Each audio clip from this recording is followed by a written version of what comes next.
Ntar lagi hilang dari permukaan TV nih. Endorsannya hilang. Terus mendadak jadi gembel. Terus satu persatu hype-nya kebongkar. Ya gitulah ya, karma itu jauh lebih jahat. Alhamdulillah. Hola netizen yang tercinta. Setelah meninggalnya Steffi Agnesia, selebgram bernama Icha Nisa Faradila mendadak muncul dan keluar-keluar bahwa dia bukan pelaku santet terhadap Steffi. Menurut Icha, dirinya dituding netizen yang budiman melakukan hal buruk terhadap temannya itu hingga meninggal dunia. Merasa jengah dengan tuduhan tersebut, Icha Nisa Faradila tidak tinggal diam dan menuliskan pembelaannya. Sambil istighfar, Icha menyebut dirinya sudah difitnah. Icha lalu memastikan bahwa dia akan membuat klarifikasi bersama awak media untuk meluruskan tuduhan terhadapnya. Menurutnya, hal itu dia lakukan demi menghentikan dosa jariah almarhumah Steffi Agnesia. Netizen yang berbakti lalu bereaksi terhadap pernyataan Icha Nisa itu. Mereka mengaku heran mengapa perempuan itu begitu tersinggung padahal semasa hidup Steffi Agnesia tidak pernah menyebut nama orang yang menyantetnya.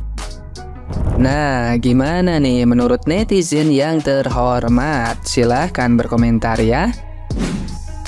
Bener-bener salut sih sama netizen Indonesia. Belum juga makam beliau ini kering, baru kayak 1,5 hari almarhumah wafat udah ditemukan diduga kuat pelaku santetnya. Kenapa kita nggak boleh bilang pelakunya tapi baru diduga karena bisa masuk pencemaran nama baik. Tapi ternyata bukannya tanpa bukti. Jadi setelah aku teliti ada beberapa alasan kenapa, bukan beberapa sih, banyak alasan kenapa beliau itu diduga kuat. Yang pertama, beliau itu memiliki usaha sejenis dengan almarhumah. Diketahui beliau itu sama-sama kayak ada langsing gitu. Terus yang kedua, sama-sama istri pilot, kayak persaingan antar istri pilot. Dan katanya beliau itu bener-bener copycatnya Steffi tapi versi KW-nya. Kemudian beliau itu pernah disebutkan oleh almarhum di salah satu video kalau beliau ini adalah pelakunya, tidak disebutkan namanya tapi kayak mengarah ke si yang sedang dirujak oleh netizen ini ya. Gue sampai follow loh guys, sampai isi video itu semuanya tuduhan semua walaupun belum ada bukti. Dan yang terakhir, beliau ini pernah ribut sama almarhum Olga Syaputra juga, dan Olga Syaputra bernasib sama seperti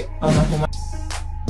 Ini adalah tanda ketika kamu sedang disantet atau disalahin seseorang dengan black magic. Cepat periksa tanda-tandanya, karena kalau ini salah penanganan atau telat penanganan, bisa jadi seseorang atau keluarga kamu itu dalam celaka. Yang pertama adalah kamu sering mendengar ledakan, letusan di atap rumah, di atap genteng kamu, padahal hal itu jelas-jelas tidak mungkin ada orang menyalakan petasan di jam tersebut. Dan biasanya intensitas ledakan di atap rumah itu bener-bener sering banget. Kayak misalnya di jam 11 atau di jam 12 atau di jam 1 malam, itu biasanya ada ledakan di atap rumah, tapi kamu tuh kayak masih sadar kalau itu bukan petasan. Terus yang kedua, kamu sering banget dimimpiin sama seseorang,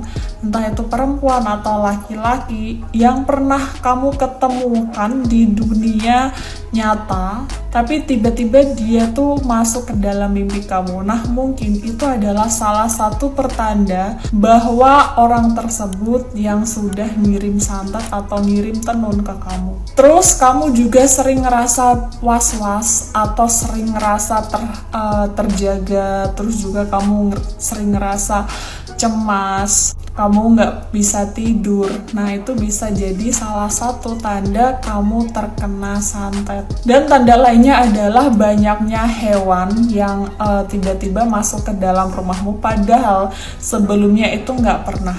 Kayak misalnya ular, belatung, kaki seribu, capung, cicak, atau bahkan ular yang bener-bener semuanya hitam gitu loh beb. Kalau sudah ada tanda-tanda tersebut, segera perbanyak ibadah, perbanyak sholawat, zikir, dan juga jalan terakhirnya adalah taburin garam ruqyah di sekitar rumah. Jadi mengelilingi rumah dari sudut ke sudut. Itu tuh garam ruqyah selama 40 hari itu akan membuat pagar goib di sekitar rumah kamu. Dan garam ruqyah itu akan melemahkan sihir yang akan datang ke ke kamu secara supranatural. Tetap dilakuin selama 40 hari berturut-turut dan usahakan jangan tidur sebelum jam 12 malam.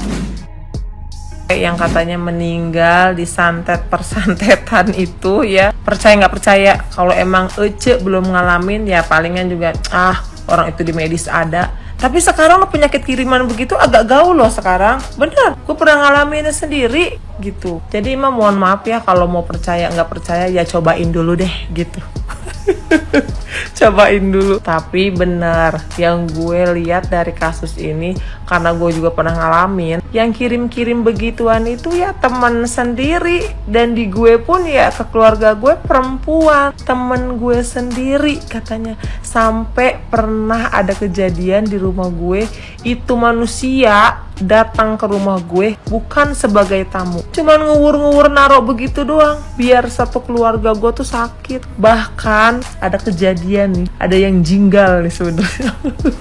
Bukan jinggal ya, ada yang jinggal kemarin ya. Tapi Allah walam percaya nggak percaya, cuman gue pas ngeliat kasusnya ini, dia meninggal katanya didukunin sama orang di hari yang baik, di hari Jumat ya, dengan itu beredar tuh ya, mukanya yang cantik banget cerita itu ya, husnul khotimah. Keitunya husnul khotimah tuh yang ngedukunin belum tentu lu meninggal di hari Jumat. Diajab iya lu sama Allah. Kenapa lu udah musyrik samanya aja ya? Ya emang sih segala sesuatu itu dari hati. Emang hatinya udah jelek ya. Ya itu bukan psikopat lagi itu namanya. Emang begininya nih hatinya. Mau dirubah kayak gimana, mau gimana, emang kurang istighfar kali. Jadi larinya ke dukun berdukunan ya. Ini mah mohon maaf ya, kalau yang belum ngalamin emang lo bisa lah ngomong, orang di medis katanya ada kanker ini dan itu. Lu nggak tahu aja penyakit zaman sekarang malah lebih gaul. Kemarin gua bawa bapak gua sendiri itu di rumah sakit Siloam 4 hari dirawat, ketiga dokter, spesialis jantung, penyakit dalam, sama apa tuh satu lagi, itu kagak ada penyakitnya. Yang dirasa apa? Di punggungnya rasa ditusuk-tusuk, pindah lagi rumah sakit, sama halnya. Sampai kemarin meninggal di hari Jumat, alhamdulillah. Walaupun katanya ada yang coba nanya itu meninggalnya enggak wajar, tapi gue selalu yakin, gue selalu husnuzon, seandainya abah gue pun meninggal, kan dia itu meninggal gara-gara kehitungannya itu 40 hari dari ada ular datang ke rumah gue, masuk ke rumah itu di malam Jumat pas maghrib, ularnya datang masuk, abah gue kaget. Nah malam itu dia dirawat sampai ngedropnya kemarin meninggal.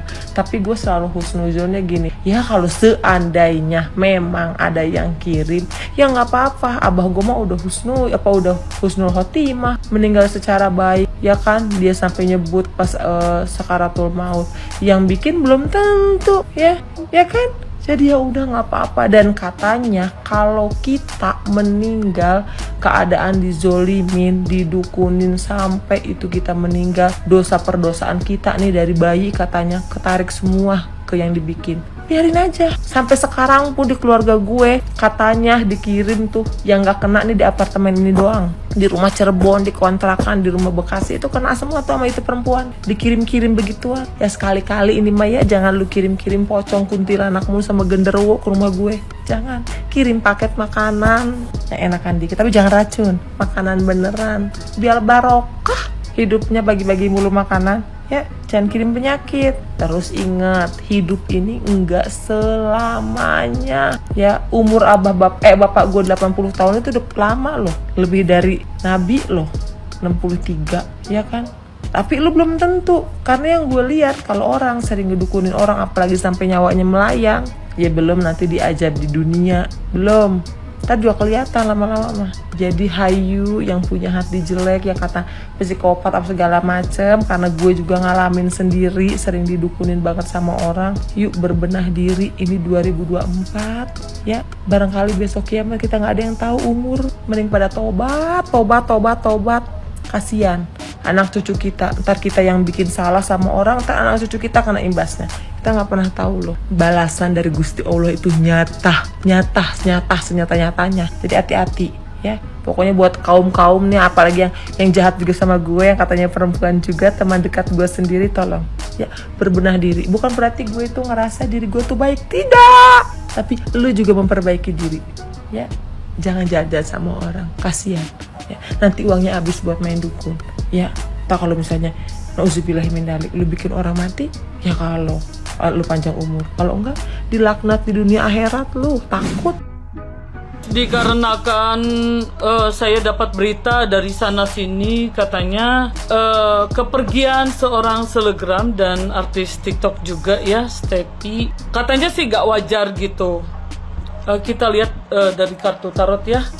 Semoga alam semesta memberikan sinyal dalam kartu ini ya.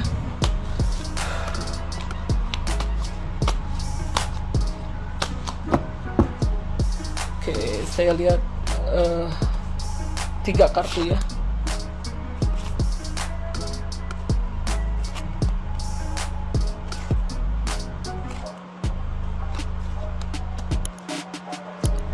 Ini artinya sebenarnya almarhum itu orangnya care ya, gak ada dendam sama siapapun gitu. Kalau di sini sih sepertinya iya ya, ada yang gak beres gitu ya. Soalnya di sini pemikirannya overthinking, gak bisa tidur gitu ya. Dan di sini juga memang gak wajar ya, ada judgment. Biasanya ini ada yang menghubungi gitu ya. Tapi ini lebih ke dia dipanggil lebih cepat. Sepertinya iya sih, seperti dibuat gitu guys. Ciri-cirinya tinggi putih ya. Sebentar ya. Betul sih di sini terkait masalah bisnis juga ya. Persaingan bisnis betul. Jadi yang bikinnya kepengen dia tuh usahanya jatuh lewat dia tuh sakit-sakitan dulu. Kurang lebih seperti itu ya guys. Tapi saya gak mau seudon. Netizen Indonesia lebih pinter kan. Oke, terima kasih.